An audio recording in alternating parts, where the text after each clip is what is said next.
Hi, everyone. I'm Emily Crow, multimedia editor at Progressive Grocer. Welcome to Top Women in Grocery, a podcast focused on the trends, topics, and interests that move women forward in grocery retail. We're spotlighting extraordinary women in the grocery industry who have had successful careers and interesting lives, and who are also making a positive impact in their workplaces and in their communities. To kick off our first episode of 2024, I'll be chatting with Liz Blakely, head of PR and communications at UK-based St. Pierre Group.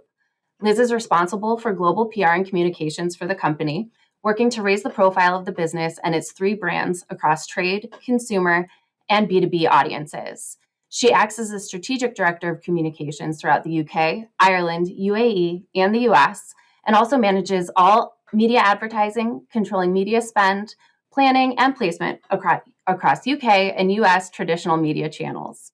Liz also leads the development of the company's corporate social responsibility commitments, as well as its volunteer program. She was chosen in 2023 as one of Progressive Grocer's top women in grocery, and if that wasn't enough, she was also a Gen Next honoree in 2023. I'm so excited to have her here to discuss her career trajectory, working across continents, what being a top woman in grocery means to her, and more. Liz, I am so excited to have you here. Thank you for joining us. Thank you for having me. Excellent. It's so nice to see you again. I know. Liz and I go way back. We've had the pleasure of getting to know each other at a couple of Progressive Grocer's Grocery Impact events, and I knew she would be perfect for the show. So, oh, what an introduction! Pressure's on now. Well, let's get started. If you can tell me a bit about how you landed in your current role with St. Pierre Group. Oh, golly. Right. Well, we will go back some time. So my background is actually in music.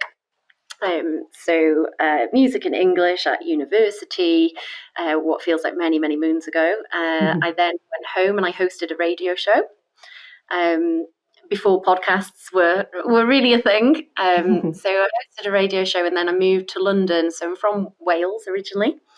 And I moved to London and I worked in music PR. So PR for music, entertainment, fashion, events.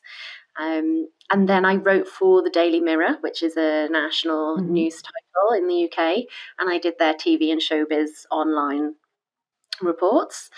And then I realised I'd maybe like to make a little bit more money. So I went into agencies and I started working for brands. And I did a lot of work in food and drink. I mean, I've been in every industry doing PR. I worked a lot of clients in automotive. I weirdly ended up working on a lot of boiler and insurance products, home insurance products. So yeah, quite a broad spectrum of industries, but I always loved food and drink. I think you can become so creative in it, and it's the way that you carve out a reason for a brand, food and drink brand, to be speaking. Because actually, when you look at it, food forms a part of so many kind of cultural moments. You know, Christmas is not Christmas without food. Valentine's Day, falling in love with somebody generally doesn't happen with food. The whole without food, not with food. It definitely happens with food. And memory, like so much of memory is linked to food. You know, people's favorite childhood memories are, I baked this cake with my 9, or that's Welsh for grandmother. Whatever it may be, there's always food at the heart of so much that we just don't think about, and that provides loads of content and talking points and relatable talking points, because everybody eats food. Absolutely. So I saw the opportunity with St. Pierre Group 3.5 years ago to go in-house and out of agency, and I just had my little boy, and I thought, yeah, I think I want to go in and rather than being kind of broad, no particular focus, just working an in expert in everything. Yeah, I use expert loosely, but it gave me an opportunity to focus on an area that I was really enthused about, and that's how I got here. Excellent. And we kind of talked about what a big job you have. So I'm curious if you kind of could distill that down into what a typical workday looks like for you. What are you working on? What initiatives are you driving? I would answer that with probably a really rubbish answer for a podcast, actually. But the best thing about my job is that there isn't a typical day, Sure. because we work in so many markets. We have different brands. Obviously, St. Pierre is our lead brand. It's America's favorite brioche brand, and we love it. It's our baby. So in terms of split, most of my focus is on St. Pierre. Um, Obviously, as a food brand, there are kind of demand moments. So breakfast, lunch, dinner, and we're a versatile product that suits all of them. Mm-hmm. So that means that a day could look like anything, because then you have your demand moments that are constant, but then you have your kind of cultural moments, or the kind of wider, broader moments. So you've got Mother's Day, you've got Easter, you've got grilling season, and they are different depending on which market you're operating in. And that's really all consumer comms. But I also have to look at that from a trade perspective. Mm-hmm. So in that trade work like 3 months ahead of the consumer schedule, so that retailers are looking at, right, what do we want to sell to consumers for Valentine's Day, for example? Well, we already missed it because it's December. So it's trade, it's consumer for all markets. And I look after editorial content, so working directly with journalists, but also advertising, so making sure that we're getting cut through and share a voice through as many different tactics as we can, whether it's paid for or whether it's earned. And then there's the corporate stuff, which you've touched on already, but we're St. Pierre Group, and so we're lead on comms from the corporate side too in the group. So yeah, it is quite a lot. You're right. Well, we've talked, fun, and we've got a fantastic team. So yeah, wonderful. Well, we talked a little bit also about how far your job goes across unique geographical areas. You cover communications in all these different places. How do you ensure that your messaging is hitting the mark in each one? It's a good question. And I think as we've grown, that has become increasingly more important to answer and work out how we do it. So where we are in the UK, we are the strategic hub, if you like. And so the brand St. Pierre is about making every day magnifique, breakfast, lunch, and dinner, versatile, quality, authentic European baked products. So that's always the message. Wherever you are in the world, that is what St. Pierre is all about. And so then it's up to local teams to work out how they bring that to life best in their own markets. I'm not an expert in every global market, but I do understand how we can link our product to various different moments, and provided we are always talking about the quality of the experience, whether it's when you first come into contact with the brand on social media, or whether that's in store through our merchandising, wherever that journey starts, it's a quality interaction with the brand, and that has to go across all markets. And of course, I've been doing that in the UK and the US predominantly. But as we grow, we are hopeful that there will be more new markets added over the next couple of years. So I have to work out what that looks like. But yeah, as it stands, it's I do the strategy and I do the implementation. And I think what will change is I'll do the strategy and then I'll look to clone myself so that it's implemented in the right way, in the most effective way, with the nuances of those markets where it needs to be. Well, you also lead the corporate social responsibility strategy for St. Pierre Group. What are the most important pieces of the strategy for your company, and how do you ensure that certain goals are being met? I'm sure it all kind of connects, like we've talked about. Yeah, and it has to, for it to, for anybody to buy into it. You have to have, some people would refer to it as the red thread. So what's going to tie everything together? And St. Pierre is about making every day magnifique. And so much of that is about the experience that we provide. And that is prioritized when it comes to product and making sure that we've got superior product. When it comes to people in our business, it's making sure that we're attracting and retaining the best talent. And every interaction that somebody might have, whether that's a trade interaction, whether that's a retailer talking to our commercial teams, we make sure that they are having a quality experience. And so then you look at how you can apply that through your corporate social responsibility. And again, experience is key. So when we look at charity partners or volunteering program that we implemented for our teams, that is about providing a quality experience with food, no matter who you are or where you are.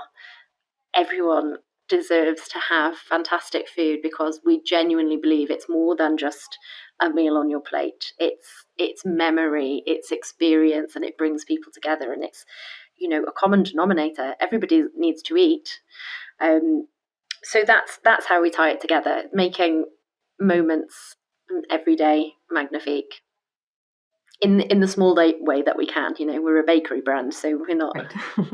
You know, we do what we can. That's Sure. that's within our remit, but we can control that in terms of the charities that we work with, the volunteer program, the way that we conduct ourselves with our colleagues, with our business associates. It's all about quality, and of course, the products. That's the most important thing. Absolutely. And you touched on the volunteer program that you have at St. Pierre and, you know, the strategy you have with your culture and people and how it all connects. Can you talk a little bit more about the volunteer program and how you look for or, you know, find ideas of how you're going to give back charitably? Yeah. Well, I can never just settle on one answer. I'm like, I want to tell you everything. But obviously Tell we me as operate. much as you want. We'll just, how long have you got? Let's go. As I said, it's making everyday magnifique or providing quality experiences with food for everyone. And so when it comes to charitable partners or charity partners rather, we look at a local level. So we're headquartered in Manchester. There are communities of which we're a part that we can have impact in. So what does that look like? There are regional charities. So that might be, we work with a charity called Eat Well Manchester, and they provide restaurant quality food. It's actually food cooked in restaurants or by restaurant chefs, and then it's distributed to the most vulnerable members of our society. We also work with regional food banks, so making sure that people who are at risk of food poverty or during non-school term time, we will increase our donations. We might send the team down to pack the bags or to help distribute the food. And in the US, we work with Meals on Wheels. So our US headquarters is in Cincinnati. And again, that is about providing a quality experience with food for everybody. And then we have those on a national scale as well, in the UK, and hopefully next year in America we'll look at something that has, you know, a greater kind of national reach, and any new markets that will be you know, a key element of what we do. Of course, we're now part of the group of Bimbo family, and their CSR strategies are phenomenal. They are doing amazing work across the globe, and so I'm hopeful that we'll be able to tap into that as our integration continues as well. Well, as I mentioned before, you are a bit of a double threat here at Progressive Grocer. You were chosen as a Top Women in Grocery honoree and as a Gen Next Award recipient last year. I'm curious what these honors mean to you. I mean, we've talked about how food and beverage and grocery and everything is such an all-encompassing field. And I'm just curious how it feels to be honored in that field. I think that obviously you've met me at St. Pierre. We, without a doubt, have the most passionate group of people, team of people that I've ever met, and everyone's fantastic. And so it's really nice to shine a light on individuals in the business And last year, I was very fortunate that light shone on me, but it really could have been anybody that fit the criteria. So we've got loads of wonderful females in the business, and we've got lots of professionals under 40 as well. So I think it's that recognition for St. Pierre and our brand and what we've done, because everything's a team effort. So it's lovely to have the individual recognition, but I think it's more broadly a recognition of the passion that we've got in the business, and the belief in what we do, and the belief in our brand, and also it's really great. So a lot of the time, I think I would have mentioned this to you when I was over in the States. It's so funny. People just don't get it. So they're like, hang on a second, you're selling me French brioche, but you're based in the UK, right? And you're America's number one brioche brand. Mm-hmm. So make it make sense. I go, do you know what?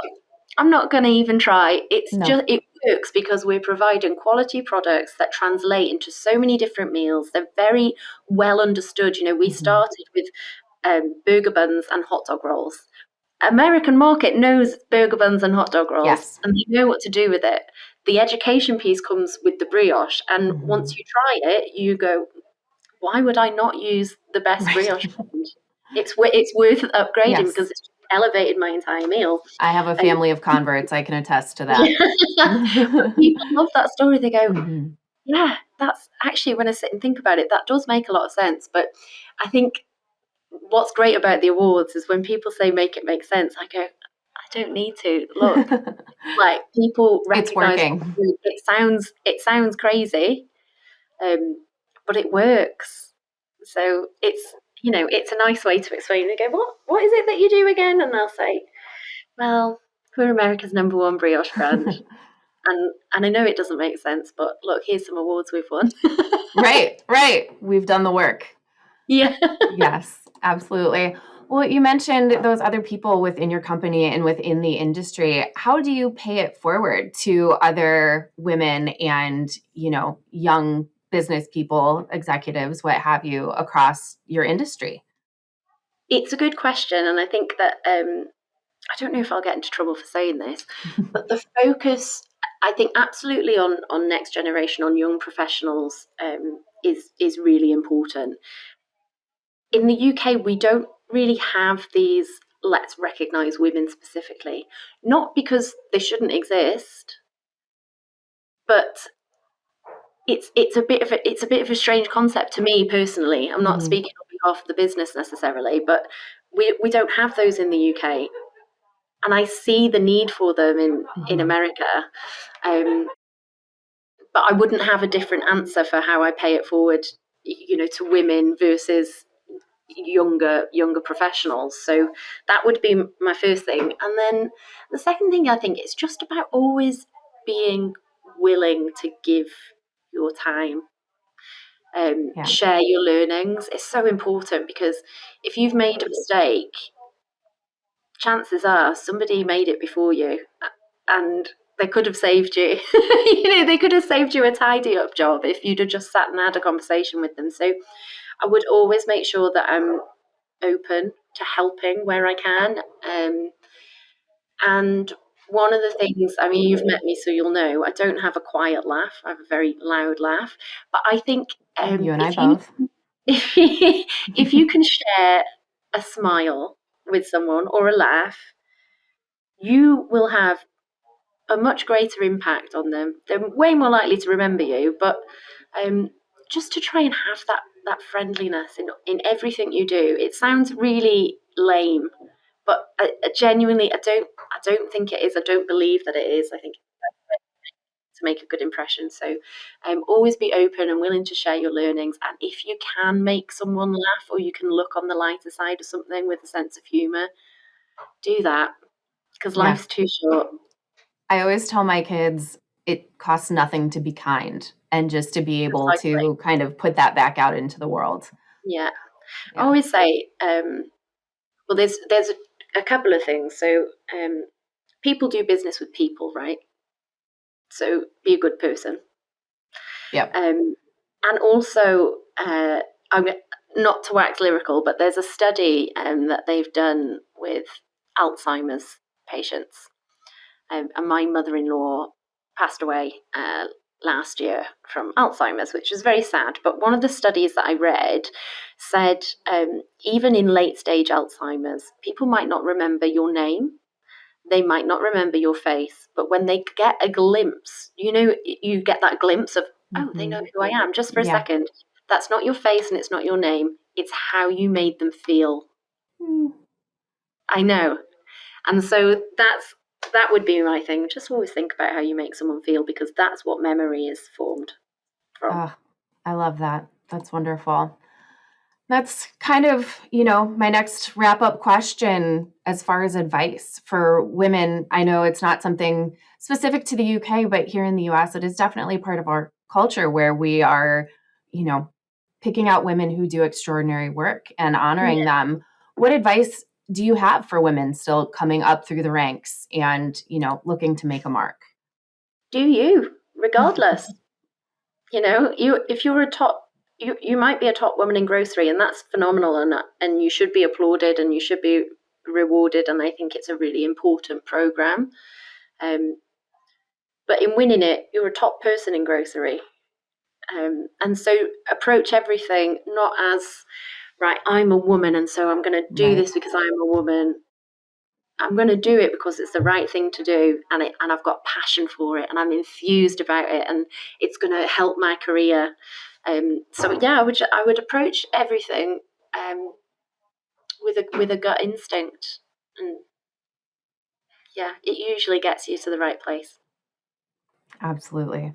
Well, Liz, thank you so much for sharing your insights and being here with us today. It's been wonderful to see you.